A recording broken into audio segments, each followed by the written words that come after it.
Hello friends, have you ever thought why we procrastinate whenever we work toward a new goal or new habit or a change? The reason is because when we tell ourselves, for example, to do 20 push-ups a day or read a book 30 minutes a day, our mind makes it a big and difficult task and shifts us towards comfort mode and tells us to procrastinate rather than complete the task. So in today's video, I am going to share with you a rule that will help you to stop procrastinating in a very easy and effective way. The rule is called the 2-minute rule. It states that when you start a new habit, it should take less than 2 minutes to do. The rule is very simple. For example, if your goal is to read 30 minutes daily, start with reading 2 minutes a day. And if you find reading 2 minutes difficult, start reading for 1 minute daily. If your goal is to do 20 push-ups a day, start with 5 push-ups a day. And if you can't do 5, then start with 1 push-up a day. The idea here is to start your goal or new habit in the easiest possible way by making it very easy for your mind to complete the task and then gradually move towards bigger goals. This is a very powerful strategy because once you have started doing the right thing, it becomes much easier to continue doing it.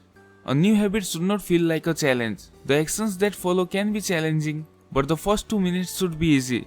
What you want is a gateway habit that naturally leads you down a more productive path. You can usually figure out the gateway habits that will lead you to your desired outcome by mapping out your goals on a scale from very easy to very hard. For example, running a marathon is very hard. Running 10,000 meters is hard. Walking 3,000 meters is moderately difficult. Walking 5 minutes is easy. And putting on your running shoes is very easy. Similarly, writing a book is very hard. Writing a 5,000 words article is hard.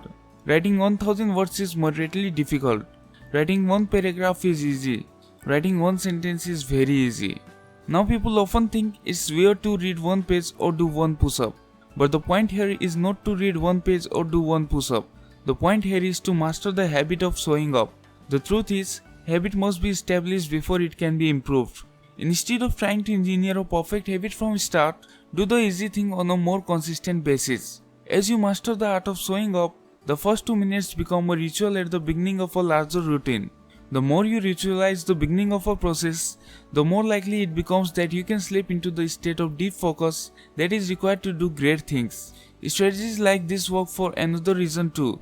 They reinforce the identity you want to build. If you show up at the gym 5 days in a row, even if it's just for 2 minutes, you are making your new identity. You are not worried about getting in shape. You are focused on becoming the type of person who doesn't miss workouts. You are taking the smallest action that confirms the type of person you want to be. We rarely think about change this way because everyone is consumed by the end goal. But one push-up is better than not exercising. 1 minute of guitar practice is better than none at all. 1 minute of reading is better than never picking up a book. It's better to do less than you hope than to do nothing at all. So start by mastering the first 2 minutes of the smallest version of your goal. Then advance to an intermediate step and repeat the process. Focus on just the first 2 minutes and master that stage before moving on to the next level. Eventually, you will end up with the habit you had originally hoped to build and you will beat procrastination.